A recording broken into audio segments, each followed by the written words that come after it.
Actually हम सबको ऐसा लगता है ये दुनिया मेरे पे टिकी हुई है, ये समाज, ये परिवार, इतना है नहीं। सचिन तेंदुलकर सर जब खेलता था तो हमें लगता था सचिन के बाद इंडियन क्रिकेट टीम का होगा क्या। विराट कोहली आ गए, रोहित शर्मा आ गए, आपको टेंशन लेने की जरूरत नहीं, कोई ना कोई आ जाएगा। बहुत चालाकी के साथ 9 से 5 बहुत ईमानदारी से ड्यूटी कर रहे, जॉब कर रहे कॉर्पोरेट के व्यक्ति के दिमाग में बैठा दिया गया है कि तुम तो वहां गुलामी करने जा रहे हो, तुम तो कॉर्पोरेट मजदूर हो। तो मुश्किलें, चुनौतियां, समस्याएं मेरी नजर में, मैं ये नहीं कहता है नहीं, पर उतनी नहीं है जितनी हमने इसको बना दी। दुखी रहने का और परेशान रहने का चस्का जिसको एक बार लग गया, उसे आप जिंदगी में कितना भी मोटिवेट कर लो, वो कहेगा नहीं नहीं। एक आदमी की बातें कोई सीरियसली सुनना नहीं चाहता। शायद कुछ दोस्त होते हैं जिनके सामने वो अपने दुख दर्द बांट ले, लेकिन वहां पर भी पूरी तरह से खुलता नहीं है। कारण क्या है कि वो भी जज करेंगे। They want to show them very strong person कि यार हम झुकेंगे नहीं, हम गिरेंगे नहीं, हम टूटेंगे नहीं। बिल्कुल सही। मर्द कभी नहीं रोते, इसलिए हार्ट अटैक से मर जाते हैं।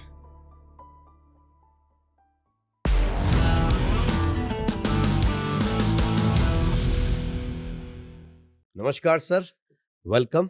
मोहित भाई बहुत बहुत आभार, बहुत बहुत धन्यवाद, बहुत बहुत शुक्रिया। मिस्टर अमर चौधरी। आहा, सर मोटिवेशनल की दुनिया में एक अलग नाम चल रहा है। जो रील स्क्रॉल करो आप दिख रहे होते हो। Sir you are doing motivational speaking, और बहुत सारे लोग ये काम कर रहे हैं मोटिवेशनल स्पीकिंग का।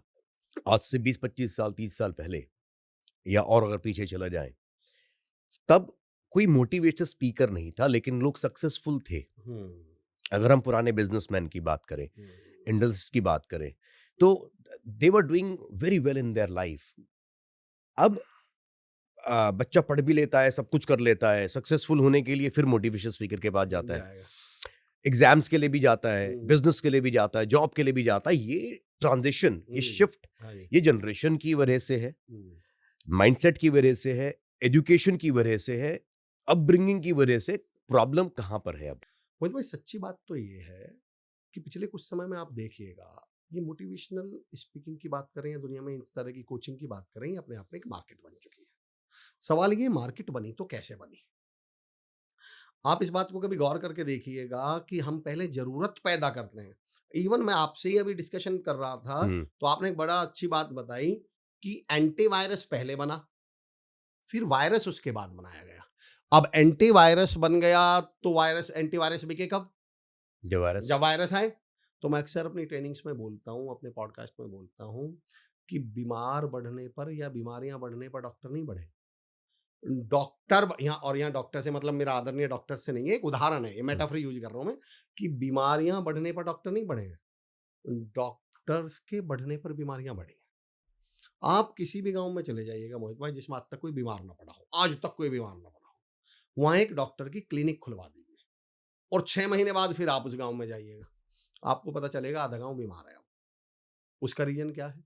उसका पहला रीजन ये है, जब गांव में पहले किसी को खांसी हो रही थी, थोड़ी सी खांसी हुई, उसने नमक का पानी पी लिया, 2 दिन बाद, आपको मालूम है 90% ऐसी छोटी मोटी बीमारियां ना अपने आप ठीक हो जाती हैं, हील हो जाती हैं, हमारी बॉडी में इतनी पावर है। 3 दिन बाद वो ऑटोमेटिकली अपने आप ठीक हो गई। किसी को बुखार हुआ 99 या 100 डिग्री, उसने पट्टी रख ली, 2 दिन बाद वो ऑटोमेटिकली ठीक हो गया। पर अब तो उनके पास क्या आ चुका है? डॉक्टर।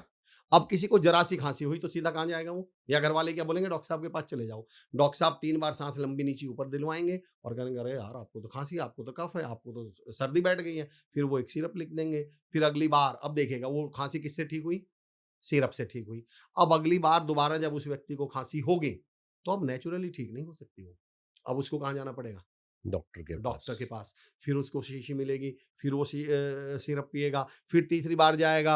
अब केवल सिरप से भी काम नहीं चलेगा। क्यों नहीं चलने वाला? क्योंकि खांसी को किसकी आदत पड़ गई है? सिरप की तो आदत पड़ गई। अब डॉक्टर साहब 2 दवाइयां भी लिखेंगे और जब वो 5वीं बार जाएगा तो इंजेक्शन भी लगेगा। दरअसल समस्या इतनी सी थी, लेकिन उसने समस्या का सॉल्यूशन गलत ढूंढ लिया, तो समस्या कितनी बढ़ गई है उसकी? बड़ी बन गई। तो आप देखिएगा, ये मोटिवेशन की बात कर लीजिए, आप लाइफ कोचिंग की बात कर लीजिए, आप स्ट्रेस की बात कर लीजिए। दुनिया में इतना स्ट्रेस था नहीं, लेकिन पहले हम लोगों ने क्या पैदा किया? स्ट्रेस पैदा किया। और इसमें केवल हमारी गलती नहीं है, ये समाज में जो बदलाव आए हैं। मोहित भाई एक उदाहरण देता हूं मैं आपको। मैं अक्सर एक बात कहा करता हूं कि दुनिया में इतनी समस्याएं हैं नहीं जितनी हमने पैदा कर ली है। क्यों? उसका रीजन क्या है बताइए? दरअसल ये बहादुरी का दौर है। हर आदमी को अपने आप को क्या सिद्ध करना है? बहादुर। कभी आपने सुना एक राजा था, वो बहुत बहादुर था, पर वो कभी युद्ध नहीं लड़ा। ऐसा संभव है क्या? कभी भी नहीं हुआ बहादुर होगा। होने के लिए क्या जरूरी है? विजेता होना। विजेता होने के लिए क्या जरूरी है? युद्ध युद्ध करना। होना। और युद्ध होने के लिए क्या जरूरी है? दुश्मन होना। पहले चैलेंज होता था तो हम बोलते थे यार एक चैलेंज है, आप क्या, अरे यार स्ट्रेस। मैंने कहा स्ट्रेस? लोग, जब मैं प्राइवेट सेक्टर में कंपनी में ट्रेनिंग लेता हूँ तो लोग बोलते हैं सर स्ट्रेस बहुत है, कंपनी में स्ट्रेस बहुत है। मैं बोलता हूँ बाबा काम बोलते हैं उसको, काम जिसे आपने नाम किस चीज का दे रखा है? स्ट्रेस का। किस चीज का स्ट्रेस है उनसे पूछना। अरे यार प्राइवेट सेक्टर में स्ट्रेस बहुत है। मैंने क्या है? अरे बोले एक तो टाइम पे पहुंचना पड़ता है। मैंने कहा ये स्ट्रेस है? मतलब हमने टाइम पे पहुंचने जैसे नॉर्मल काम को भी किस में कन्वर्ट कर लिया। अरे बोले सर मतलब प्रेशर इतना होता है कि प्रोजेक्ट कंप्लीट करके देते हैं। तो मैंने कहा और आप किस लिए गए थे? प्रोजेक्ट इनकम्प्लीट करने के लिए। हमने नॉर्मल कामों को भी स्ट्रेस का नाम दे दिया, नॉर्मल कामों को भी चुनौतियों का नाम दे दिया, नॉर्मल कामों को भी प्रॉब्लम्स का नाम दे दिया, और फिर उनके क्या ढूंढ रहे हैं? सॉल्यूशन ढूंढ रहे हैं। और ये मैं तमाम जितने भी लोग मुझे सुन रहे हैं उनसे मैं एक सवाल पूछना चाहता हूँ। बोले जी स्ट्रेस बहुत है, ऑफिस टाइम पे जाना पड़ता है, इतना काम करना पड़ता है, बॉस की सुननी पड़ती है। मैं पता क्या बोलता हूँ? मैंने कहा सर कौन से बैच से हो आप? बोले जी 2019 बैच से। मैंने कहा सर कितनी वैकेंसी थी? बोले सर वैकेंसी थी 3500 के करीब। मैंने कहा सर उस साल फॉर्म कितने भरे गए थे? बोले सर फॉर्म तो 15 लाख के करीब भरे गए थे। मैंने कहा सर असली स्ट्रेस जानना चाहते हैं तो एक बार 14,96,500 उन लोगों के घर जाके पूछ लीजिए जिनको उस वैकेंसी में जॉब नहीं लगी है, जिनको रोजगार नहीं मिला है। आपको पता चल जाएगा तनाव किसको बोलते हैं।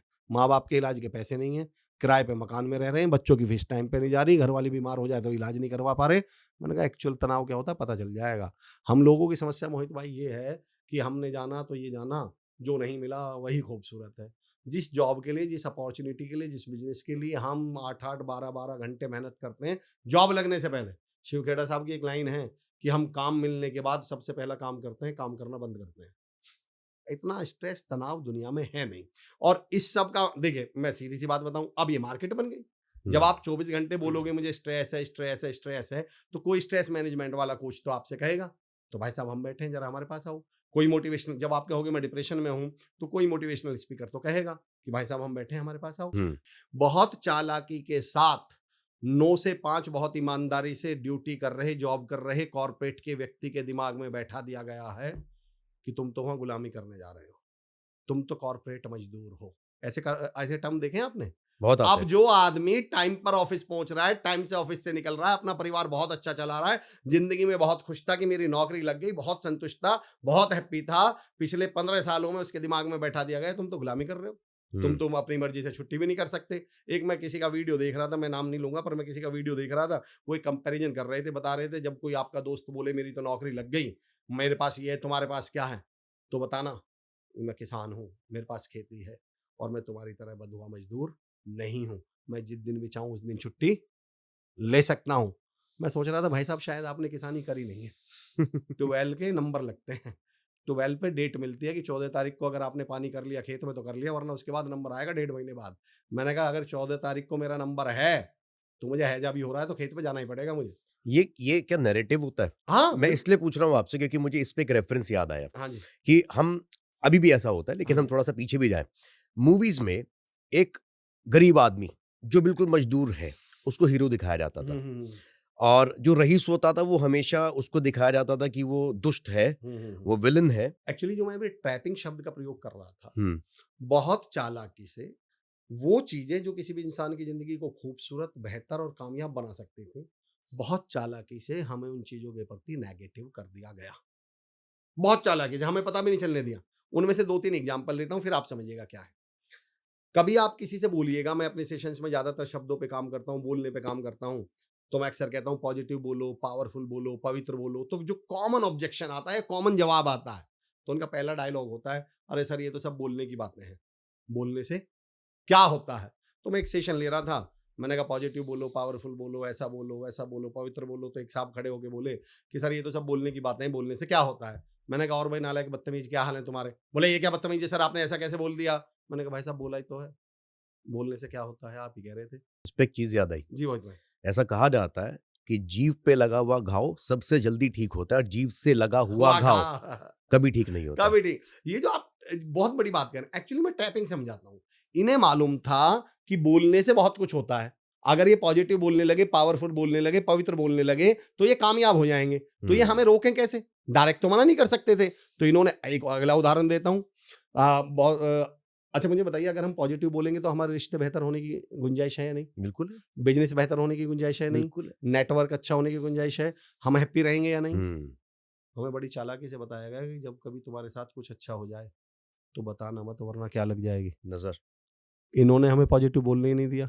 इन्हें मालूम था कि भाई साहब अगर ये पॉजिटिव बोल गए, अच्छा-अच्छा बोल गए, तो इनकी दोस्ती मजबूत हो जाएगी, इनके नेटवर्क, इनका बिज़नेस, इनका क्लाइंट से रिश्ता बढ़िया मजबूत हो जाएगा। ये खुश रहने लगेंगे, खुश आदमी तो कामयाब हो जाएगा। हुँ, जब से ज्योतिष और इन सारी चीज़ों पे पॉडकास्ट पॉपुलर और वायरल हुए, तब से ये वाली चीज़ आई है जो आप बता रहे हैं।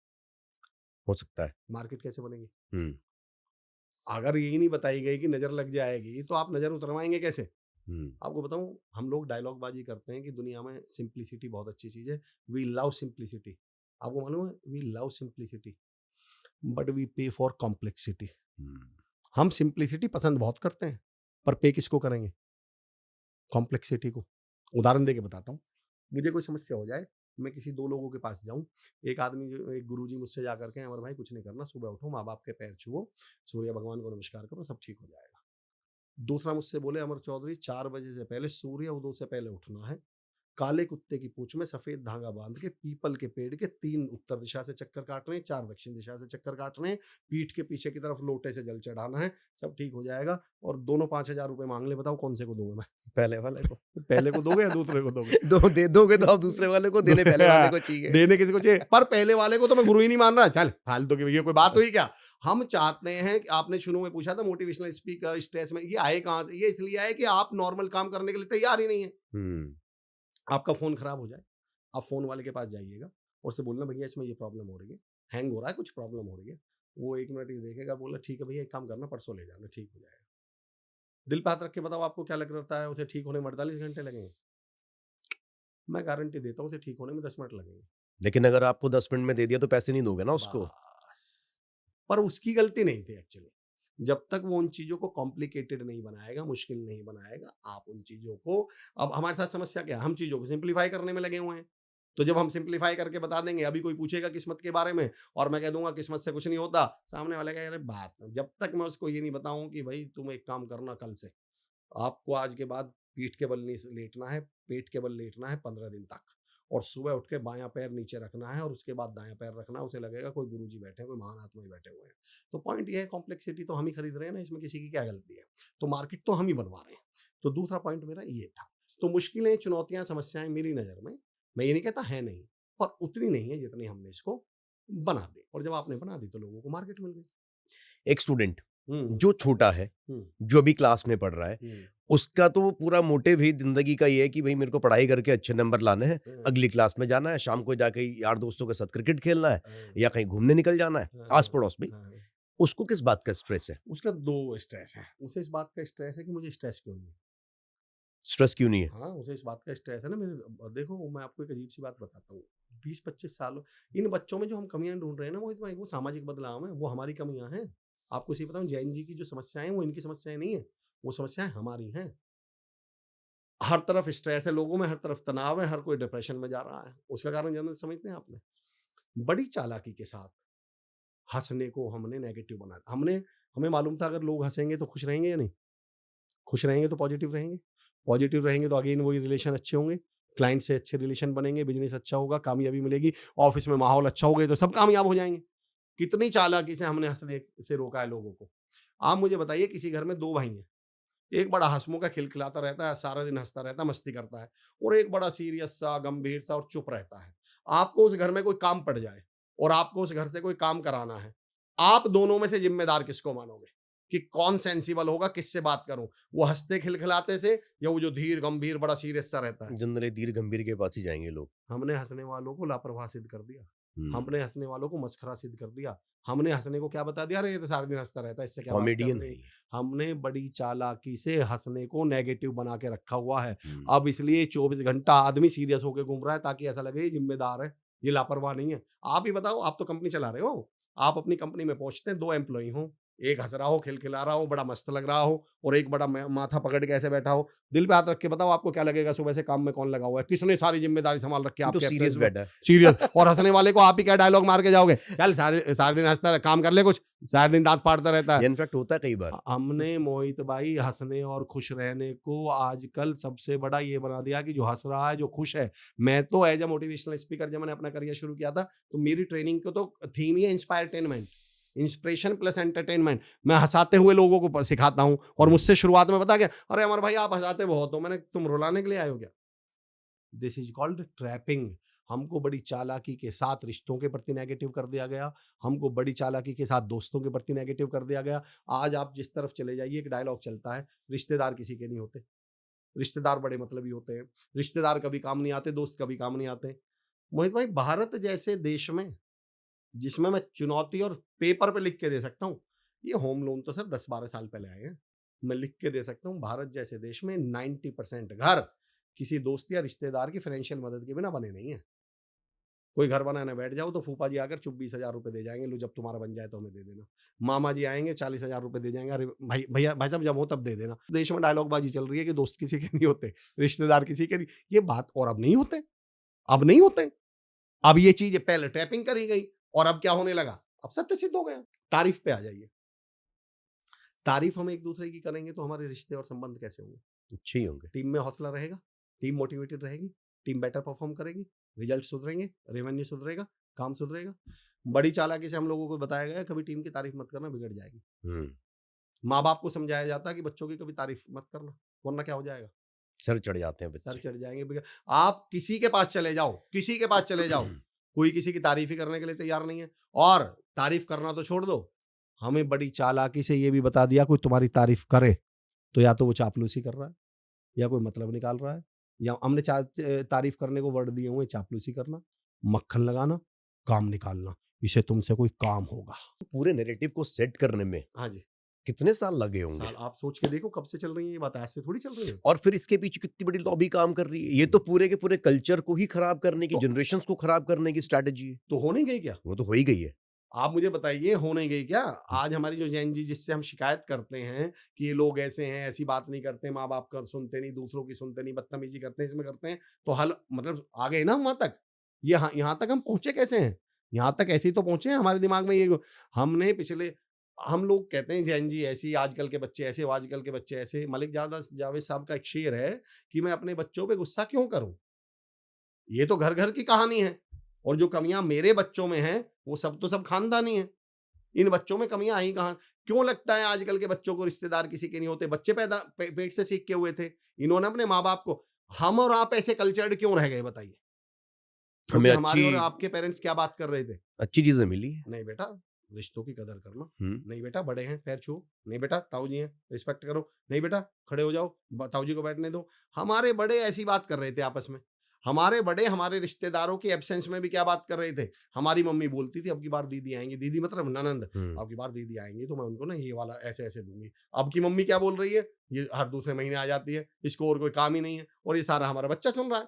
तो वो कैसे बुआ जी की रिस्पेक्ट कर ले, वो कैसे रिश्तों की रिस्पेक्ट कर ले, वो कैसे लोगों की वैल्यू कर ले? सर एक चीज मैंने और नोटिस करी है, बताइए। बिचिंग। ये ना एक बड़ा प्रॉब्लम है सोसाइटी का। वो क्या है कि अगर सामने वाला किसी की तारीफ कर रहा है तो उसको लग रहा है यार मैं तो तारीफ ही कर रहा हूं, बट अगर वो किसी की बुराई कर रहा है बेफालतू में भी, तो उसको लग रहा है मैं बहुत बढ़िया काम कर रहा हूं, दूसरे को नेगेटिव और बेकार दिखाकर, भले ही वो बंदा बेकार ना हो। ये भी एक एक तरह का गिमिक है। देखिए, आई मैं डोंट तो नो। उल्टा कहता हूँ, मैं इसमें ऐसे कहता हूँ मोहित भाई, जो कर रहा है उसे तो करने दो। मेरा क्वेश्चन तो उससे है जो सुन रहा था। उसने मुझसे आकर बोला कि अमर भाई वो फलाना व्यक्ति ना वहाँ बैठा था और आधे घंटे तक आपकी बुराई कर रहा था। मैंने कहा सही बता। बोले हाँ भाई आधे घंटे तक आपकी बुराई कर रहा था, वो आपके ना खिलाफ है। मैंने कहा यार मेरा एक सवाल है। बोले क्या? मैंने कहा तू आधे घंटे तक मेरी बुराई सुन रहा था? मैंने कहा उससे तो मुझे एतराज ही नहीं है। मेरा क्वेश्चन तो ये है कि इसका मतलब तुम आधे घंटे तक वहां बैठ के मेरी बुराई सुन रहे थे? क्यों सुन रहे थे? तुम तो मुझे जानते हो। एक्चुअली है क्या सर, हमें नेगेटिविटी में मजा बहुत आता है। मुझे किसी ने एक सवाल पूछा, नेगेटिविटी में कुछ करना थोड़ी होता है सर। आप गौर करके देखना, माइनस का साइन कैसा होता है सर? ऐसे ही होता है, स्ट्रेट, बस स्ट्रेट सीधा। नेगेटिविटी दिमाग में क्यों घुसती है, क्यों करते हैं नेगेटिव बातें लोग? क्योंकि ये आसान बहुत है। उदाहरण देके बताता हूँ, ये नेगेटिविटी का साइन है, इसको मेरे कान में घुसना है, कहीं कोई रुकावट, कोई दिक्कत, कोई हर्डल, सीधा घुस गया। अब प्लस का साइन कैसे बनता है, इसको कान में घुसा के दिखाइएगा आप, बहुत दिक्कत है। घुसेगा ही नहीं। तो एक्चुअली नेगेटिविटी करने में कुछ करना नहीं पड़ता। दुनिया का सबसे आसान काम जो है वो कुछ ना करना है। और नेगेटिव या आप बात करके कुछ, तो मैं जिस पॉइंट पे आ रहा था, मुझसे किसी ने एक सवाल पूछा कि अमर भाई को नेगेटिव बात करे तो क्या करें। मैंने कहा यार, भगवान ने आपको 2 हाथ दिए हैं, अपने दोनों हाथों का प्रयोग करें, अपने दोनों हाथ जोड़ें और सामने वाले से बोलें कि भाई साहब हमारे सामने नेगेटिव, जो अभी आप कह रहे थे, कि भाई साहब हमारे सामने नेगेटिव बात मत करो। वो बोले भैया वो तब भी ना माने तो? मैंने कहा यार, उसी भगवान ने आपको 2 पैर भी दिए हैं, दोनों पैरों का प्रयोग करो और वहां से निकल लो। मेरा सवाल ये है, आप उस नेगेटिव बात करने वाले के पास बैठे क्यों थे? इसका मतलब तुम्हें भी मजा आ रहा था, तुम भी सुनना चाह रहे थे नेगेटिव, क्योंकि नेगेटिव बात करने में पैसे तो लगते ही नहीं है। जो मजा, मैं तो कई बार कहता हूँ, जो मजा रोने में, आपने कभी सोच के देखा है लोग नेगेटिव क्यों रहते हैं, लोग दुखी क्यों रहते हैं, लोग परेशान क्यों रहते हैं, लोग तंग क्यों रहते हैं? क्योंकि इसमें अपना मजा है सर। ये इतना बड़ा नशा है सर, जिसको एक बार लग गया, दुखी रहने का और परेशान रहने का चस्का जिसको एक बार लग गया, उसे आप जिंदगी में कितना भी मोटिवेट कर लो, वो कहेगा नहीं नहीं, जो मजा इसमें। एक आपने टर्म सुनी है, सेंटर ऑफ अट्रैक्शन। इस दुनिया में मोहित भाई हर कोई सेंटर ऑफ अट्रैक्शन बनना चाहता है। 2 ही तरीके हैं, या तो आप शाहरुख खान हो, या आप मोदी जी हो, या आप विराट कोहली हो। भाई किसी भी महफिल में ये 2-3 लोग होंगे तो उस महफिल का सेंटर ऑफ अट्रैक्शन कौन होगा? वही लोग होंगे। और या फिर आपके पैर पे प्लास्टर चढ़ा हो, तो फिर सब लोग महफिल छोड़ के सबसे पहले किसके पास आएंगे? यार मोहित भाई, अमर भाई, टांग कैसे टूटी? अब अमर भाई को लगेगा यार, आज से पहले तो पूरी महफिल में कोई पूछ ही नहीं रहा था, पहली बार लोगों ने आके मुझको अटेंशन दिया, मेरे को नोटिस किया है। अमर भाई को लगता है कि ये प्लास्टर जो 15 दिन में उतरना था, अब अमर भाई 1.5 महीने नहीं उतरने देंगे, क्योंकि मजा आ रहा है ना अमर भाई को। जहां भी जा रहे हैं सबसे पहले नोटिस किसको किया जा रहा है? अमर भाई को। दावत में गए, सबसे पहले प्लेट लग के किसको आएगी? अरे यार अमर भाई को दे दो यार, उनकी टांग टूटी पड़ी है। अमर भाई को लगेगा यार, आज से पहले तो इतनी इज्जत कभी मिली ही नहीं, जितना मजा अब आ रहा है। उस चक्कर में अमर भाई ये भूल गए कि बेवकूफ आत्मा, इसके लिए तुझे सारी जिंदगी बेड पे पड़ा रहना पड़ेगा। इसके लिए इस 2 मिनट के चस्के के चक्कर में, एक मोहित भाई ऐसा उदाहरण देता हूँ जो मैं बहुत रेयरली देता हूँ, या तो मैंने एक पॉडकास्ट पे दिया या आपके पास देता हूँ। बड़ा मुश्किल, मतलब मैं पहले ही कह रहा हूँ, उसको समझना बड़ा मुश्किल है। पर ये 90% लोग दुखी, तंग, परेशान, जो आप नेगेटिविटी की बात कर रहे हैं क्यों कर रहते क्यों हैं? एक आदमी ऑफिस पहुंचता और बोलता है मेरे जूते बहुत काट रहे हैं, बहुत परेशान हूँ, जूते काट रहे हैं बहुत बुरे, और रोने जैसी हालत उसकी। अगले दिन फिर ऑफिस आता है, कलीग से बोलता है जूते बहुत काट रहे हैं, बहुत तंग हूँ, बहुत परेशान हूँ, रोने जैसी आदत। 2 दिन, 3 दिन, 4 दिन, सप्ताह भर हो गया उसको। फिर कलीग से बोलता है यार मैं बहुत परेशान हूँ, बहुत मुश्किल उदाहरण है पर मोहित भाई समझिएगा। उसका कलीग एक दिन बोलता है 7वें 8वें दिन कि यार तू इतना तंग है, इतना परेशान है, इतनी तकलीफ देते हैं ये जूते, तो तू जूते बदल क्यों नहीं लेता? क्यों, मतलब तेरे पास पैसे, भाई ऐसा भी नहीं तेरे पास पैसे नहीं है, तू इनको छोड़ क्यों नहीं देता, बदल क्यों नहीं देता? वो बोलता है यार दरअसल ना तो मेरे परिवार में कोई है, ना मेरा कोई दोस्त है, ना मेरा कोई साथी है जिसके साथ मैं बातें कर सकूं। तो बोले दरअसल जब ये सुबह से शाम तक पैरों को तकलीफ देते हैं, दर्द देते हैं, दुख देते हैं, और घर जाकर जब मैं इन जूतों को उतारता हूँ, तो वो जो 2 मिनट के लिए मुझे चैन पड़ता है, जो सुकून मिलता है, मैं वो चैन नहीं खोना चाहता। मुझे उस समय ऐसा लगता है आहा, मजे आ गए। एक्चुअली हम दुखी इसलिए हैं क्योंकि दुखी रहने के बाद जो 2 मिनट के लिए यूं सुनना पड़ता है ना, यार बेचारे के साथ देखो बहुत बुरा हुआ, उस समय जो हमें चैन मिलता है, सिंपैथी उस चाहिए। समय जो सिंपैथी मिलती है, उस समय जो सुकून मिलता है, ऐसा लगता है कि तू अब सारा दिन, अब अगर वो नॉर्मल रहने लगे, अगर वो कामयाब हो जाए तो फिर सिंपैथी कौन दे? अगर नौकरी लग जाए उसकी तो सिंपैथी कौन दे? अगर वो स्टार्टअप शुरू कर दे तो सिंपैथी कौन दे? और इसके लिए कुछ करना भी नहीं रहना, पढ़ना ही रहना पड़ेगा। तो उसने कहा कि आसान तरीका ढूंढ लेता हूँ, और आसान तरीका क्या है? दुखी रहो। ये दुखी रहने का एक फायदा और बताऊं, आपका एक लड़का है जिसको एक प्रोजेक्ट दिया तो उसने प्रोजेक्ट कंप्लीट नहीं किया, और आप बड़े गुस्से में, चिढ़ में आप फोन लगाते हैं, और उधर पता चलता है उस लड़के का एक्सीडेंट हो गया, उसका एक हाथ में फ्रैक्चर आ गया। आप बताइए, प्रोजेक्ट की बात करेंगे या हाथ की बात करेंगे? मैं तो हाथ की करूँगा। एक्चुअली दुखी रहने का सबसे बड़ा फायदा, कोई आपसे काम की बात नहीं पूछता। जैसे आप दुखी रहने लगते हैं तो आपसे कोई ये नहीं पूछता ये काम क्यों नहीं किया तूने, तूने ये काम क्यों नहीं किया, तूने मेहनत क्यों नहीं की, तूने तरक्की क्यों नहीं की, तू आगे क्यों नहीं बढ़ा। फिर आपको लगता है यार इससे बढ़िया काम क्या है इस धरती पे। दुखी रहो, हुँ। ना कोई काम की पूछेगा, ना कोई आपसे बात करेगा। पर वो बेवकूफ आत्मा ये भूल जाते हैं कि वो 2-4 दिन तो तुम्हारे हाथ का पैर का पूछेंगे, उसके बाद वो तुम्हारी तरफ देखना भी बंद कर देंगे। फिर कोई नहीं पूछेगा आपसे। जिस दिन ये समझ में आ गया तो बढ़िया बात है। सर एक चीज़ और मेरे दिमाग में आई, मोहित भाई, एक आदमी की बातें कोई सीरियसली सुनना नहीं चाहता, शायद कुछ दोस्त होते हैं जिनके सामने वो अपने दुख दर्द बाँट ले, लेकिन वहाँ पर भी पूरी तरह से खुलता नहीं है। हाँ, कारण क्या है कि वो भी जज करेंगे। हाँ, हाँ, हाँ। शादी के बाद अगर वो परेशान है तो लड़कियों के पास तो मायका है, हुँ। लड़कों के पास शायद कुछ दोस्त ही होते हैं। हाँ, हाँ, हाँ, ये आपने और बहुत सारी सिचुएशंस में ऐसा देखा गया है कि वो अपने मन की बात, अपने दिल की बात बचपन से ही हाँ, हाँ, बचपन से। किसी के सामने बोल नहीं पाते। They want hmm, to show them very strong person कि यार हुँ। हम झुकेंगे नहीं, हम हुँ, गिरेंगे नहीं, हम टूटेंगे नहीं। Most of the time major अगर हम देखें 60 टू 70% रेशियो में। हुँ। सवाल आपका है, मोहित भाई ये भी ट्रैपिंग है। अच्छा। आदमी को कमज़ोर कैसे करोगे आप? आदमी को सबसे भई आदमी में इतनी ताकत है कि इंसान अपनी पे आ जाए, ठान ले तो दुनिया पलट के रख दे। तो इन्होंने देखा यार आदमी तो बहुत अंदर से तो बड़ा मजबूत है ये, बड़ा कॉन्फिडेंट है, इसके अंदर तो हौसला बहुत है, इसे तोड़ें कैसे? इसको कमज़ोर और मैंने कहा था वो डायरेक्ट आपसे मना नहीं करेंगे किसी चीज़ के लिए। तो उन्होंने कमज़ोर करने का सबसे आसान तरीका निकाला, हमें एक डायलॉग दिया, मर्द कभी रोते नहीं, मर्द कभी आँसू नहीं आते। अरे मर्द का बच्चा है यार ऐसे कैसे रो देगा तू? अब हमारे दिमाग में बैठा दिया मैं तो मर्द हूँ। अब मन तो कर रहा है रोने का, पर हमें क्या बता रखा है? मैं मर्द हूँ और मैं हमेशा बोलता हूँ बिल्कुल सही, मर्द कभी नहीं रोते, इसलिए हार्ट अटैक से मर जाते हैं। तो मैं मर्दों से रिक्वेस्ट करता हूँ, ये दिमाग में किसने बैठाया है आपको? एक बड़ा मशहूर शायर हैं, मैं सॉरी मतलब मैं नाम से पढ़ना चाह रहा था उनकी लाइन और उनकी 2 लाइन हैं कि ये अब तो तुकबंदी कर रहा हूँ मैं, लेकिन जो लाइन मुझे सुनानी है वो सुना देता हूँ मैं आपको कि ये ज़माना-ए परसाई है, ये तुकबंदी है, ये तो मैं ज़बरदस्ती कर रहा हूँ, लास्ट की लाइन ले आऊँगा, ये ज़माना-ए परसाई है।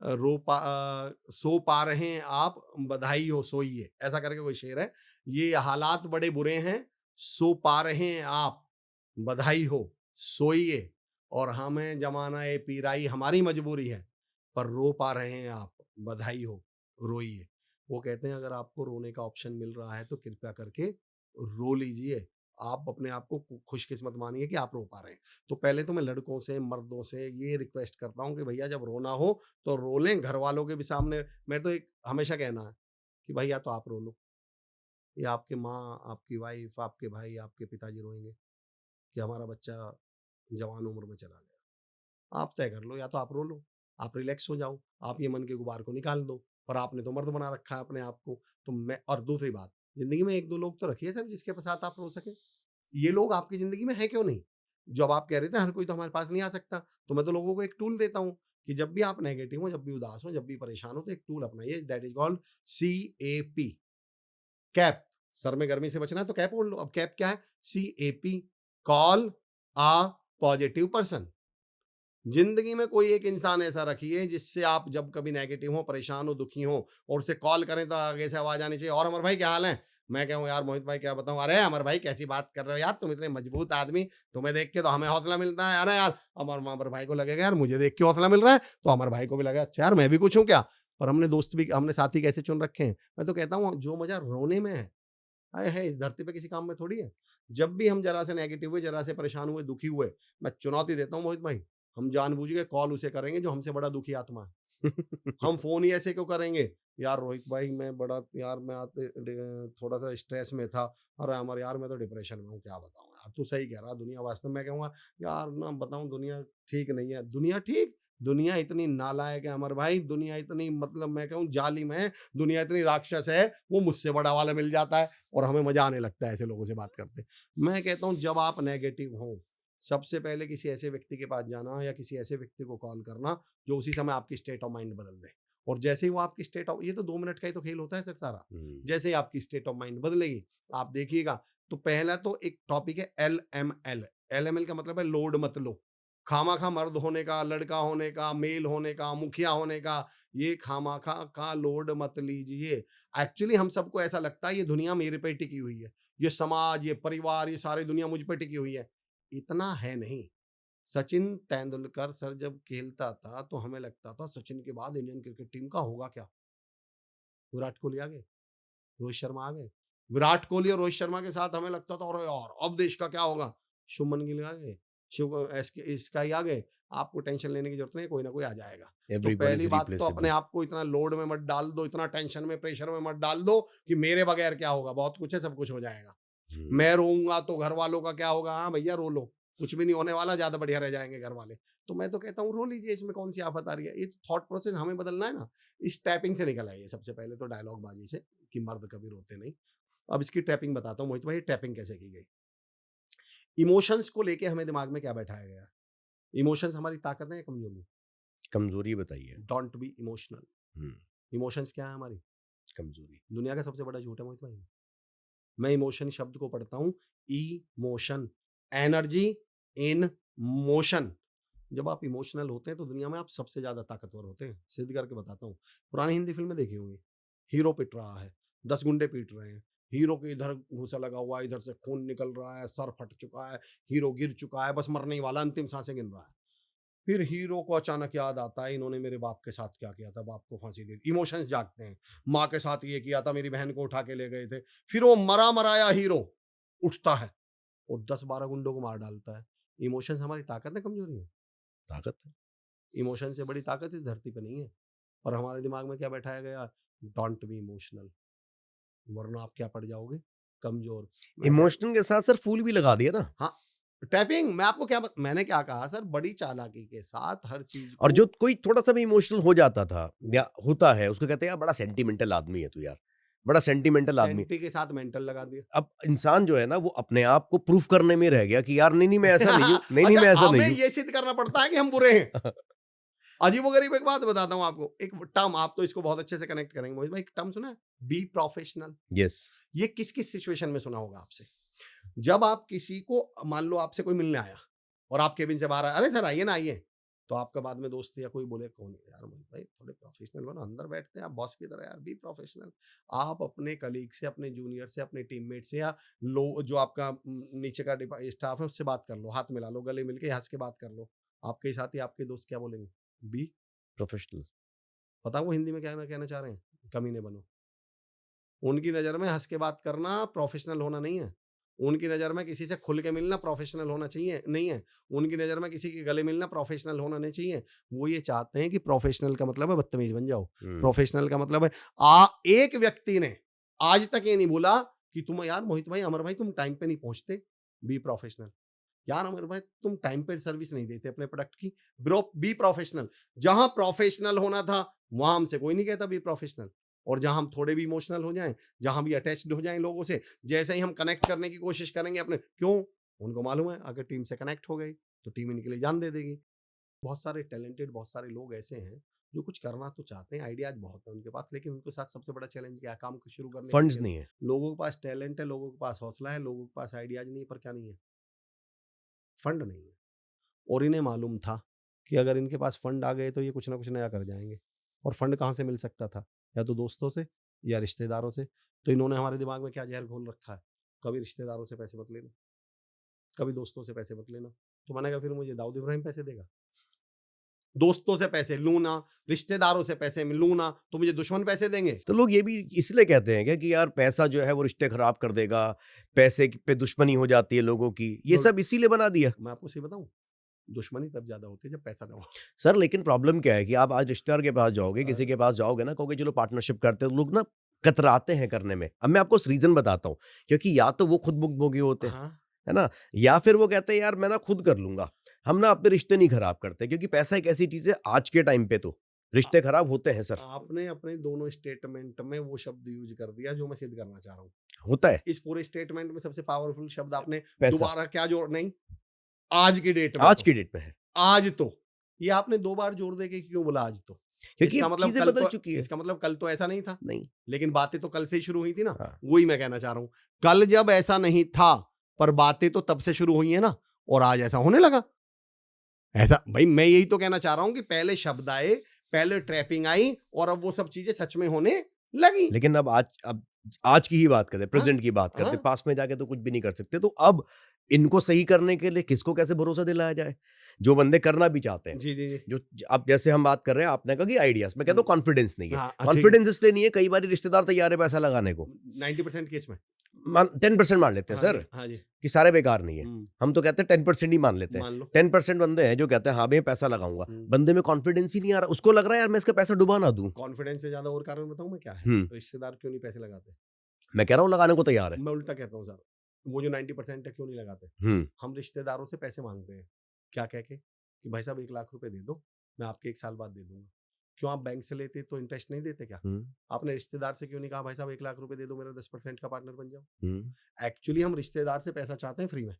हम रिश्तेदार को प्रपोजल, आपने जो कॉन्फिडेंस वर्ड यूज किया है, आप रिश्तेदार को एक प्रेजेंटेशन क्यों नहीं देते? आप रिश्तेदार को एक प्रपोजल क्यों नहीं देते? रिश्तेदार से जाकर पता हम क्या बोलते हैं, यार मोहित भाई 1 लाख रुपए की जरूरत थी, अपना काम शुरू कर रहा हूँ, दे दो यार, यार प्लीज दे दो। प्लीज से पैसे थोड़ी मिलेंगे। मैं मोहित भाई को जाकर ये क्यों नहीं बताता, मोहित भाई मैं एक मोटिवेशनल स्पीकर हूँ, कॉर्पोरेट्स में ट्रेनिंग लेता हूँ, मुझे ईश्वर की कृपा से महीने में 10 ट्रेनिंग मिलती है, 1 लाख रुपए मैं चार्ज करता हूँ, पर अगर 10 लाख रुपए आप मुझे दे दो और मैं अपने आप पर इन्वेस्ट कर दूं, तो अगले 3 महीने में मैं 1 लाख रुपए जो चार्ज कर रहा हूँ वो 3 लाख हो जाएंगे, और अगले महीने से मेरा 3 महीने बाद रेवेन्यू मेरा तकरीबन 20 लाख हो जाएगा। भाई जी उसमें से 3 लाख पर मंथ मैं आपको देता रहूंगा। प्रपोजल दीजिए ना। पर हम रिश्तेदार से पैसा भी कैसा वाला चाहते हैं कि जिसका हमें 1 भी रुपया फालतू ना देना पड़े, एक्स्ट्रा ना देना पड़े। हम तो, मैं कह रहा हूँ उनसे आप इन्वेस्टमेंट मांगिए ना, थोड़ी दुनिया बदली है तो आप भी बदल जाइए। आप उनसे फंड मांगिए ना, उनसे पैसे क्यों मांग रहे हैं? आप फंड मांगिए, आप इन्वेस्टमेंट मांगिए, और उसके लिए उनको जाकर प्रपोजल समझाइए। और यही कॉन्फिडेंस लोगों में आना जरूरी है कॉन्फिडेंस है कि भाई मैं उनको पार्टनर बना लेता हूँ, हाँ, लेकिन वो कॉन्फिडेंस, सेल्फ कॉन्फिडेंस होना चाहिए कि मैं इस बिजनेस को बढ़ा ही लूंगा। बढ़ा ही लूंगा। आप एक्चुअली क्या है सर कि वो जो थॉट प्रोसेस है आपको भी वक्त के साथ बदलना पड़ेगा ना। वक्त, मैं तो कहता हूँ वक्त बर्बाद करने वालों को अभी आपने बोला ना सर, देखो वक्त बदलना पड़ेगा, वक्त के साथ बदलना पड़ेगा। यस, वक्त बर्बाद करने वालों को हाँ। वक्त बर्बाद करके छोड़ेगा, और उसको हालात नहीं छोड़ेंगे, खुद को हालात पे जो छोड़ेगा। देखिए सिचुएशन बदल चुकी है, तो आपको भी, आप जब आप बदलना शब्द का प्रयोग करते हैं ना, आप चलिए जिस पॉइंट को आपने उठाया कि देखो सर बदलना पड़ेगा ना, एक्चुअली हम बदलने को डेवलप होना क्यों नहीं बोलते? हम बदलने को ग्रो होना क्यों नहीं बोलते? बदलने को हम बदतमीज होना है कि हमारा दोस्त बदल गया, मतलब बदल गया, मतलब हमने बदलना शब्द का जो परिभाषा दी गई है वो है बुरा हो जाना। बोले यार वो बदल गया। मैं कहता हूं कि यस बदलना पड़ेगा, पर बदलने का मतलब है बेहतर होना पड़ेगा, ग्रो करना पड़ेगा, मेंटली, सॉरी, मेंटली भी, और अपने आप को आइडियाज के तौर पे, अपने आप को प्रेजेंटेशन के तौर पे, कम्युनिकेशन के तौर पे, पर्सनैलिटी के तौर पर, थॉट प्रोसेस के तौर पे।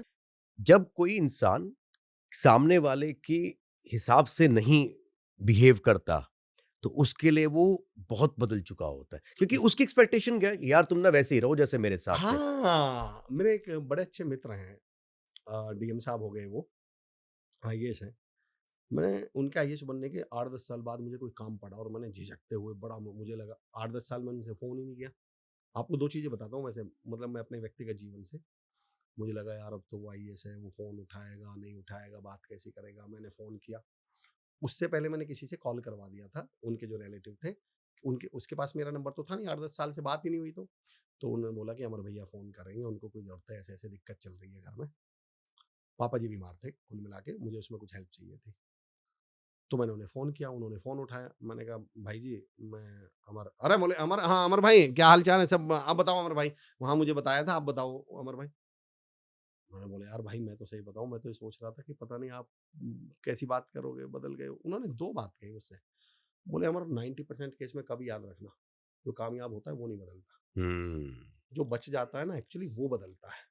वो डायलॉग बाजी। बोले, "तू एक बात बता, तू आज से 8 साल पहले मुझे भाई जी कहता था क्या? तू क्यों बदल गया? तूने मुझे भाई जी क्यों बोला? तूने मुझे नाम क्यों नहीं लिया मेरा? आज से 8-10 साल पहले तू इतना ही सोचता था कि मुझे फ़ोन लगाने से पहले?" बोले, "मैं कहाँ बदला हूँ यार, बदला तो तू है।" पहली बात। दूसरी बात, उन्होंने एक बड़ी अच्छी बात कही, बोले, "एक्चुअली हम बदले नहीं हैं, पर हमारे साथ समस्या ये है।" इसे तो मैं रिलेशन से भी जोड़ूँगा सर, इसे तो मैं रिलेशनशिप से भी जोड़ूँगा। लव मैरिज 90% में, फेल वर्ड तो यूज़ नहीं करूँगा। लव मैरिज में इतना चैलेंज क्यों आता है? फेल के टाइप की, यानी उनमें झगड़े, कलेश ये ज़्यादा क्यों होते हैं? लव मैरिज की जो, मोहित भाई मेरा अपना ऑब्जर्वेशन है, मैं कोई इसका एक्सपर्ट नहीं हूँ, पर मैं अपना ऑब्जर्वेशन बता रहा हूँ। लव मैरिज का सबसे बड़ा चैलेंज है, गर्लफ्रेंड और बॉयफ्रेंड शादी के बाद भी पति पत्नी बनने के लिए तैयार नहीं है। वो अभी भी एक दूसरे को क्या समझ के बैठे हैं? ये गर्लफ्रेंड मेरा बॉयफ्रेंड। बॉयफ्रेंड है और ये मेरा, उसकी शिकायत थी क्या है सारी जिंदगी गर्लफ्रेंड की? पहले तो तुम मेरे एक बार बोलने पे ही आ जाते थे। अरे तो पहले मुझे बच्चे थोड़ी पालने थे। हाँ हाँ आ जाता था, पर पहले मुझे बच्चों की फीस थोड़ी भरनी थी यार। पहले मुझे मकान का किराए की ईएमआई थोड़ी देना था, पहले मुझे कार की ईएमआई थोड़ी भरनी थी। आ जाता, फिर ही बैठा रहता था, पापा जी कमा रहे थे, तुम फोन करती थी, पापा जी ने जेब खर्चा दे रहा था, मैं आ जाता था। अब मैं जॉब कर रहा हूँ, कहाँ से आ जाऊं? पर वो लड़की पति बनने पत्नी बनने के लिए तैयार ही नहीं है। पति जो बॉयफ्रेंड है वो पति बनने के लिए तैयार नहीं है, और हमें दूसरों को नेगेटिव बताने में जो मजा आता है वो अभी आपने थोड़ी देर पहले कहा थी कि इससे अपने को हीरो बनाना है तो क्या बनाइए, दूसरे को विलन बनाइए। बोलो ये बदल गया, पैसे के साथ लोग बदल जाते हैं, कामयाबी मिलते ही लोग बदल जाते हैं। वो बदले नहीं हैं, वो व्यस्त हुए हैं, वो बदले नहीं हैं, वो बेहतर हुए हैं, और उनका वो बेहतर होना शायद 90% केस में हमें क्या नहीं हो रहा, पच नहीं रहा, डाइजेस्ट नहीं हो रहा वो। डाइजेस्ट नहीं हो रहा। तो हमने उनकी कहानी क्या सुना रखी है। एक्सपेक्टेशन सर थोड़ी सी अलग हो जाती है। एक्चुअली क्या होता है सर कि सक्सेसफुल आदमी के साथ पेस को मेंटेन करना बड़ा मुश्किल काम होता है। तो सबसे अच्छी बात क्या, मैं एक विष्णु विराट शायद नाम है, या मैं गलत कोट कर रहा हूँ तो मैं माफी चाहता हूँ। उनका एक शेर है, जुगनुओं ने शराब पी ली है। पहली लाइन तुकबंदी कर रहा हूँ, उनका मैसेज सुनाता हूँ क्या है, उनका शेर सुनाता हूँ क्या है, कि गले को हार देंगे, कानों को बालियां देंगे, गलों को हार देंगे, कानों को बालियां देंगे, जुगनुओं ने शराब पी ली है, अब ये सूरज को गालियां देंगे। सबसे आसान तरीका है कि सूरज को गाली दो, उस बड़े आदमी को बुरा बताओ, बड़े आदमी को बदला हुआ बताओ, और अपने को बड़ा बनाने का सबसे आसान तरीका है वैसे ये।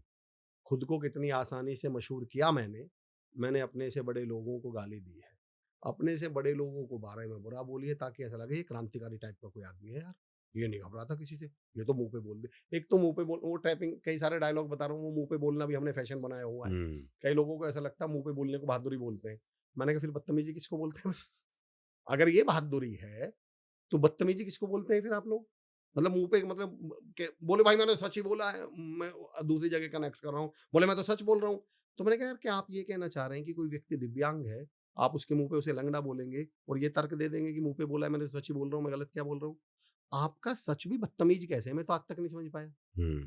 सच को भी बदतमीज होने का हक थोड़ी है सर आपके को, आप सच तमीज से क्यों नहीं बोल सकते? एक्चुअली हमें ऐसा लगता है कि जब हम किसी को नीचा दिखाते हैं, किसी के साथ बदतमीजी से बोलते हैं, किसी को गाली देते हैं, तो हम उसकी औकात बता रहे होते हैं। सर एक चीज मैं नोटिस करता हूँ, हो सकता है आपने भी करी हो। जब भी हम लोग बाहर जाते हैं तो हर कोई थोड़ा सा, मैंने देखा है कि गुस्से में बिहेव करना चाहता है। मुझसे किसी ने पूछा सर गुस्सा बहुत आता है, क्या करें? गुस्सा बहुत आता है। तो मैंने कहा सच में आता है क्या? अरे बोले सर मतलब कैसी बात कर रहे हो, जब मैं कह रहा हूँ गुस्सा बहुत आता है तो सच में ही आता होगा, ये कैसी बात कर रहे हो आप? मैंने कहा यार मेरे साथ, मेरा ऑब्जर्वेशन ये कहता है, मेरी अपनी जो सोच है, अपनी जो समझ है वो ये कहती है कि मैंने दुनिया में लोगों के गुस्से से ज्यादा एजुकेटेड और समझदार धरती पे कुछ नहीं देखा। बोले जी मतलब? मैंने कहा लोगों का गुस्सा इतना समझदार है, इतना पढ़ा लिखा गुस्सा है कि कांस्टेबल साहब को कभी भी सब इंस्पेक्टर साहब पे गुस्सा नहीं आता, रेहड़ी वाले पे ही गुस्सा आता है। मैंने कहा कांस्टेबल साहब के गुस्से को पता है कि सब इंस्पेक्टर साहब पे आ गए तो नौकरी खतरे में पड़ जाएगी। सब इंस्पेक्टर साहब का गुस्सा कभी एसएचओ साहब पे नहीं आता यार। मैंने कहा यार गुस्से को भी पता है कि ये एसएचओ साहब है, उसको भी मालूम है तुझे रास्ते वाले पे, पटरी वाले पे या कांस्टेबल पर आएगा, और एसएचओ साहब को सीओ साहब पे गुस्सा नहीं आता। क्लर्क को गुस्सा ग्राहक पे आता है, पर क्लर्क को बैंक मैनेजर पे गुस्सा नहीं आता। बैंक मैनेजर को क्लर्क पे आता है, पर मैनेजर साहब को वीपी साहब पे नहीं आता। मैंने कहा यार बड़ा पढ़ा लिखा और बड़ा समझदार गुस्सा ले रहे हो, जिसको इतना पता है कि किस पे आना है। मैंने कहा सच में गुस्सा है तो बताओ ना यार, एक दो बार तुम्हारा अपने से बड़े वाले पे आया हो। हमारे गांव में, मैं चिरोड़ी गांव है, हमें मालूम है ना कि बड़े पे आ गया थूत पीट देगा। थूत पीट देगा समझ गए आप लोग, कि वो हालत खराब कर देगा। तो मैंने कहा यार जिसका इतना पढ़ा लिखा सा गुस्सा है, इसका मतलब तुम्हें गुस्से पे कंट्रोल तो है। मैंने कहा यार झूठ मत बोलो कि तुम्हें गुस्से पे कंट्रोल नहीं है। सिर्फ ये मतलब दिखावा है। इतना भाई, उन्हें तो ये बताना ना कि वही देखो आपकी सबसे पहले वाली बात, ये हीरो बनना है। मैंने तो ये कर दिया, मैंने तो वो कर दिया। मुझसे किसी ने पूछा, मैं लोगों को कई बार सेल्फ असेसमेंट के लिए बोलता हूँ, मुझसे किसी ने पूछा यार अमर भाई आपको गुस्सा नहीं आता? मैंने शब्दों पे थोड़ा बहुत मोहित भाई काम किया हुआ है। मैंने कहा यार इस शब्द को दोबारा बोल। बोले आपको गुस्सा नहीं आता? मैंने कहा थोड़ा इसका संधि विच्छेद करके बोल, अलग अलग दो शब्द बना इसके। बोले भाई आपको गुस्सा नहीं आता? मैंने कहा यार जिस शब्द की शुरुआत इतने गंदे शब्द से हुई है, मैंने कहा यार इतने गंदे काम मैं नहीं करता, कभी सोच के देखिए कि गुस्सा शब्द की शुरुआत कहाँ से होती है। तो मैंने कहा यार इस वाले शब्द है, ऐसे काम मैं करूंगा क्या? तो मेरी समझ में ही नहीं आया कि हमें गुस्सा क्यों जाता है, और आज भी जाता है तो सब पे क्यों नहीं आ जाता? तो इसका मतलब गुस्से पे हमें क्या है, कंट्रोल है। और एक और चीज है, जी इसी स्टेटमेंट को अगर आप क्वेश्चन मार्क की जगह स्टेटमेंट बना दो ना, जी जी।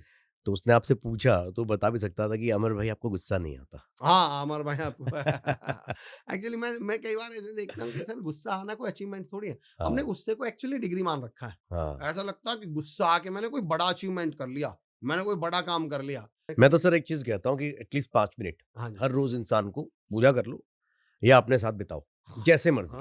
हाँ। एक आत्म-मंथन होना ज़रूरी है और मैं हुँ। हर बारी किसी न किसी रूप में लोगों को ये बता ही रहा होता हूँ और ये अगर जिस दिन लोगों ने शुरू किया 5 मिनट अपने लिए, चाहे वो पूजा में, चाहे अपने आप में, सुबह उठते ही वो इंस्टाग्राम की रील की ज़रूरत नहीं है आपको, है ना? वॉशरूम के अंदर भी फ़ोन की ज़रूरत नहीं है आपको। Give some time to time to yourself yourself समय, अपने समय, लिए। समय, समय। हाँ, समय होता है ना कि हम कहते हैं सुबह उठेंगे, हाँ, उसके बाद हम सोचेंगे कि क्या करना है हाँ, या आप ये सोचो कि कल क्या किया था, हाँ। क्या सोचा था सोते वक़्त। आज लोग सिर्फ़ कहाँ भाग रहे हैं? सर मैनिफेस्टेशन करना है। अरे यार आप अपने नॉर्मल रूटीन से तो बाहर आ नहीं पा रहे हो। आप मैनिफेस्ट करोगे क्या? हाँ, देखो डू एग्री मोहित भाई एक्चुअली क्या है इस मोबाइल ने ना हम लोगों को फ्री नहीं छोड़ा एक्चुअली। हुँ। सेल्फ इंट्रोस्पेक्शन किसको बोलते थे? अपने साथ बैठने को। सर मैं आपको एक बात बताता हूँ, सॉरी मैंने आपको बीच में हाँ, काटा। हाँ। आप कितनी मैनिफेस्टेशन की बातें करते होंगे जी, ना? जी, जी। आपकी मैनिफेस्टेशन की बातें भी सारे रील में ही सुन रहे हैं। हुँ। एक्चुअल में तो लोग फॉलो ही नहीं कर पा रहे होंगे। देखो मोहित भाई ये तो हम सब जानते हैं एक्चुअली इस दुनिया में तमाम लोग ना 2 से 3% लोग किसी भी चीज़ को इम्प्लीमेंट करते हाँ। हैं। एक पॉइंट ये है। दूसरा पॉइंट मोटिवेशनल स्पीकर के तौर पे आपने एक लाइन यूज़ करी थी। मुझसे जब कोई मेरा एक्चुअल विज़न पूछता है, हुँ, तो मैं हमेशा बोलता हूँ मेरा एक ही विज़न है कि अगले 5-10 साल बाद किसी को हमारी ज़रूरत ना पड़े। वंडरफुल। मेरा एकमात्र विज़न ये है कि आज से 5-10 जब कोई ऐसा होता है ना कि यार अमर भाई मतलब मैं पहले तो बहुत शुक्रिया भी अदा करता हूँ, बहुत आभार भी व्यक्त करता हूँ। लेकिन मुझे फिर भी लगता है कि यार एक दिन ऐसा आना चाहिए जब ये आदमी कहे अमर भाई अब मुझे आपकी ज़रूरत नहीं है। वो दिन लगेगा कि हाँ, हमने कुछ किया है। जो आप उसकी बात कर रहे थे, मैं अभी सिट शब्द पे गौर कर रहा था, सिट माने बैठना। तो उसकी मैं अभी मैं सोच रहा था इसमें कुछ बन सकता है क्या? तो मुझे SIT self introspection time actually जब आप बैठें तो उस समय आपका काम क्या होना चाहिए? Self introspection. पर इस एब्सोल्युटली। मोबाइल के साथ समस्या क्या हुई मोहित भाई इसने हमें खाली छोड़ा कब? हम फ्री हैं कहाँ? कहीं पे भी नहीं है सर। ही नहीं अकेले तो अब फ्री है ही नहीं। मैं मोबाइल के ऊपर मैंने आज से 4-5 साल पहले एक लाइन लिखी थी कि इस दुनिया में बहुत जल्दी अगले 2-4 साल में एक प्रजाति खत्म हो जाएगी। आपने हिंदी फ़िल्मों में एक शब्द सुना होगा चश्मदीद गवाह। हुँ, मैंने कहा आज से 2 साल बाद दुनिया में चश्मदीद गवाह मिलेंगे ही नहीं। बोले जी मतलब? बोले पार्क में बैठे होंगे, पास वाले का मर्डर हुआ होगा, सामने वाले से पूछा जाएगा तुमने कुछ देखा था? बोलेगा सॉरी सर मैं तो रील देख रहा था। एक्चुअली हम यूँ देख ही नहीं रहे, हम यूँ देख ही नहीं रहे, हम यूँ देख ही नहीं रहे। तो यूँ देखना तो बहुत मुश्किल काम है। सर एक ट्रैवल ना एक चीज़ हुआ करती थी और अभी भी होती है जहाँ पे लोग जाते हैं अपने आप से मिलने के लिए और वहाँ जाकर वो सब कुछ भूलना चाहते हैं। इसको कहते हैं हम ना रीजेनरेट होना हुँ, कि हम आप वहाँ पर गए, उस जगह पर हमने अपने आप अपने दोस्तों के साथ, परिवार के साथ, जहाँ जिनके साथ भी आप जा रहे हो, you enjoy that place. You get the feel of it. एक होता है ना कि यार पहाड़ों पे जाके उसकी फील लेनी है, हुँ, साँस लेनी है। हुँ। लेकिन वो साँस, वो फील मोबाइल के अंदर आ गई है कई लोगों के। वो अब फील ही नहीं कर पा रहे हैं। अब देखो मोहित भाई, जो प्रैक्टिकल चैलेंजेस हैं वो एक्सेप्ट तो करने पड़ेंगे। मोबाइल के साथ थोड़ा अच्छा मैं खुद इससे गुज़रा हूँ। अभी आपने एक वॉशरूम वाली बात कही थी। 3-4 साल हो गए होंगे। एक दिन मैं मोबाइल चलाते-चलाते और वॉशरूम में चला गया। बैठा नहीं, बस मैं अंदर एंट्री ले गया और मेरा कदम अंदर ही गया था। मैंने दरवाजे से बोला मैं अंदर गया।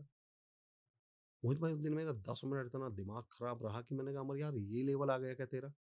मतलब ये स्थिति आ चुकी है कि तू मोबाइल लेके वॉशरूम में जा रहा है? मतलब तू क्या मेंटली बिल्कुल ड्रेन हो चुका है मतलब अब तुझे तेरा इतना भी कंट्रोल नहीं बचा? That was the last day and that was the first day ये भी बता दूँ उससे पहले मैं कभी नहीं गया था। That was the first and last day कि वॉशरूम तो बहुत दूर की बात है। अपन ऐसे तो सोच भी नहीं सकते अब जाएँगे। लेकिन मैं ये कहता हूँ कि सर जब इस तरह के चैलेंजेस आएँगे, तो आपको थोड़ा एक्सटर्नल फ़ोर्स लगाना पड़ेगा। ये कोई बोलने से, कहने से या ऐसे नहीं बदल जाएँगी चीज़ें। मैं बताता हूँ सॉल्यूशन बहुत सिंपल है मोहित भाई ये भी बता दूँ। लोग कई बार बोलते हैं अरे सर मैं सुबह नींद नहीं खुलती। मैंने कहा यार बहुत सिंपल है अलार्म लगा लो। अरे बोले यार 20 बार लगा लिया अमर भाई अलार्म सर कि 20 बार लगा लिया। तो मैंने कहा फिर क्या होता है? बोले अलार्म बजता है हम स्नूज़ करके सो जाते हैं। मैंने कहा सॉल्यूशन तो बहुत छोटा है अगर तुम कहो तो। बोले क्या है? मैंने कहा आलस्य किस चीज़ में आता है? बेड छोड़ने में या जिम जाने सोच के बताना मोहित भाई असली आलस्य किसमें है? बेड छोड़ने में या उस काम करने में जो उठ के काम करना? आलस्य किसमें आएगा आदमी को? बे असली आलस्य? असली आज तो बेड छोड़ने में बेड ही है। छोड़ने में है। मैंने कहा अगर बेड छोड़ दिया तो बाकी काम में आलस्य नहीं आएगा। मैंने कहा सिंपल टूल दे रहा हूँ, रात को अलार्म लगाओ और उस कोने में रख के सो जाओ मोबाइल को। अलार्म बजेगा तो तुम दुनिया की कोई ताकत नींद खुलने से तो रोक नहीं सकती। बिल्कुल। नींद खुलेगी, तुम इरिटेट होगे, मोबाइल चा वहाँ रखा हुआ है, तुम एक बार बहुत यूं यूं करके वापस लेट जाओगे, 5 मिनट बाद वो फिर बजेगा, अब तुम यूं करोगे, अब चिढ़ के गुस्से में उठ के वहां जाके बंद करना, उठ गए। एक सर ये बार वहां तक ह्यूमन पहुंच ही गए। ह्यूमन बॉडी है ना, हाँ जी।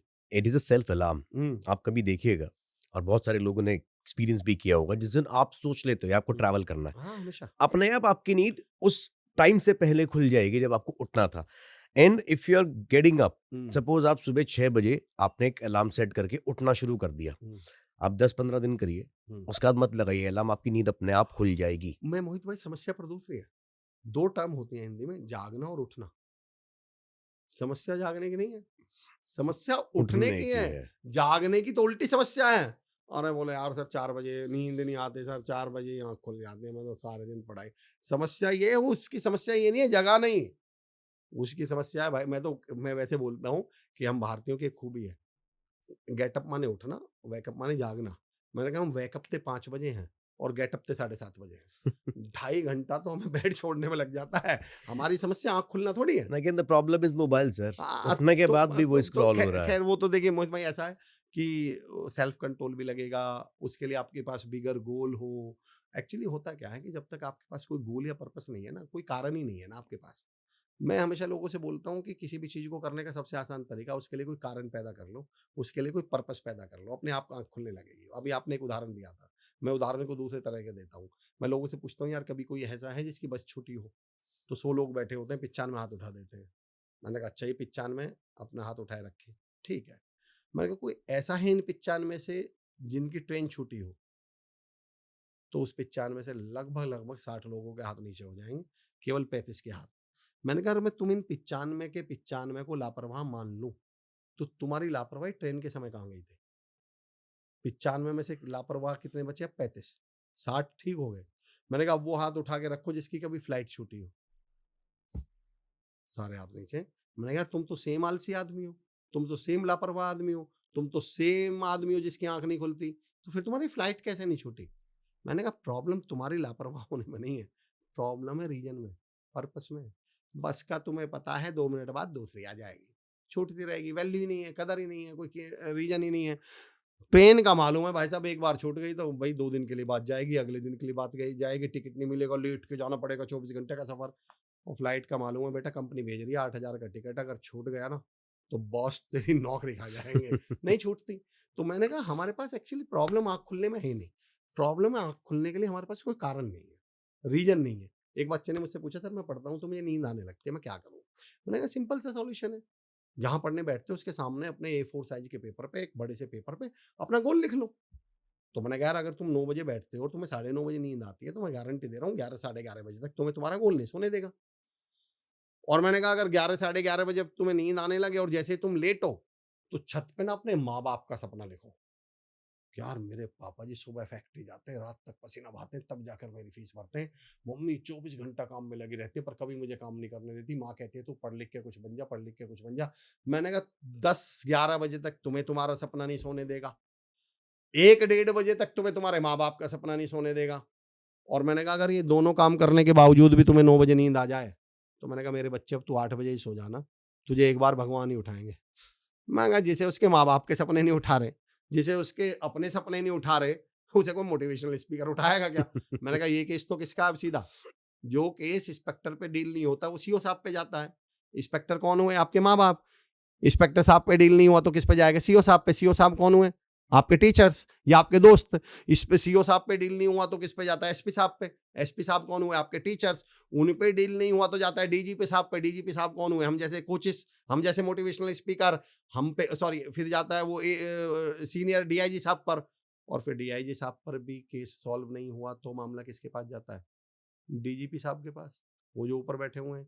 फिर वो उठाएंगे। मैंने कहा तुम्हें तो मैं कहता हूँ जिनके पास कोई कारण ही नहीं है उठने का, वैल्यू नहीं है सर, हम्म। सपनों की, काम की, रीजन कोई एक टाटा, रतन टाटा साहब के दोस्त थे, वो रतन टाटा उनके पास पहुंचे, वो पेन से लिख रहे थे, पेन था 2 रुपए का मोहित भाई। उन्होंने रतन टाटा बोले यार 2 रुपए का पेन? बोला यार मेरी एक याददाश्त बहुत कमजोर है, मैं ना लिखते समय पेन को कहीं भी रख देता हूँ और बाद में भूल जाता हूँ। तो मैंने उसका इलाज ये निकाला कि मैं 2 रुपए का पेन यूज करता हूँ, अगर भूल भी जाऊँ तो कोई फर्क नहीं पड़ता। रतन टाटा ने उससे कुछ नहीं कहा। रतन टाटा उसको अपने साथ ले गए, गाड़ी में बैठाए, बोले चल आज अभी आते हैं थोड़ी देर में।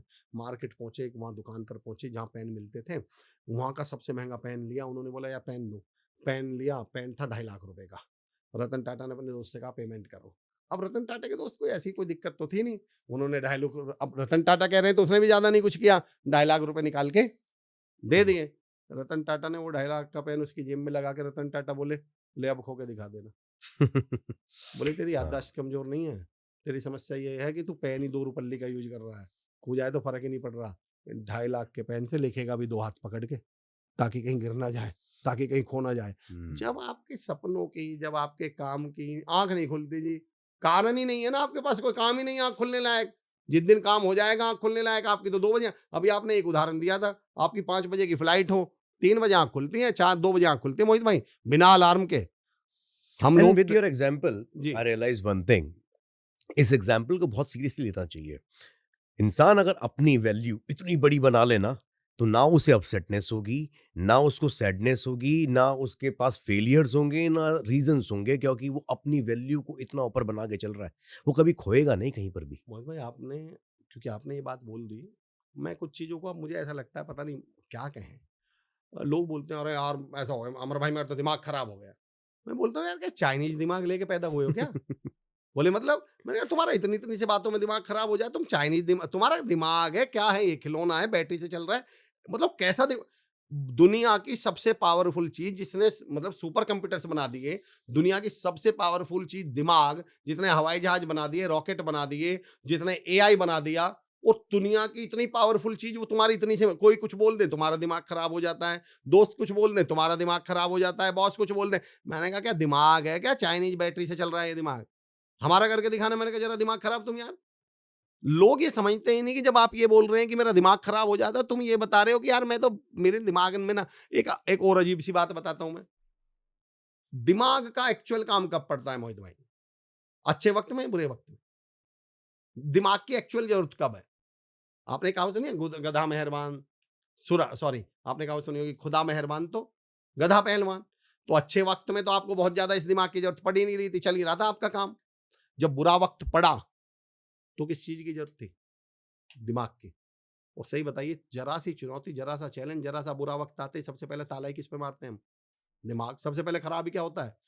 मैंने कहा यार तुम तो ऐसा फायर एक्सटिंग्विशर लेके बैठे हो जिसको 5 लाख में खरीद के लाए, और तब तक घर में सजा के रखा जब तक घर में आग नहीं लगी, और जिस दिन घर में आग लगी तुम्हारा फायर एक्सटिंग्विशर ही खराब हो गया। इसको क्या शो पीस के लिए लाए थे?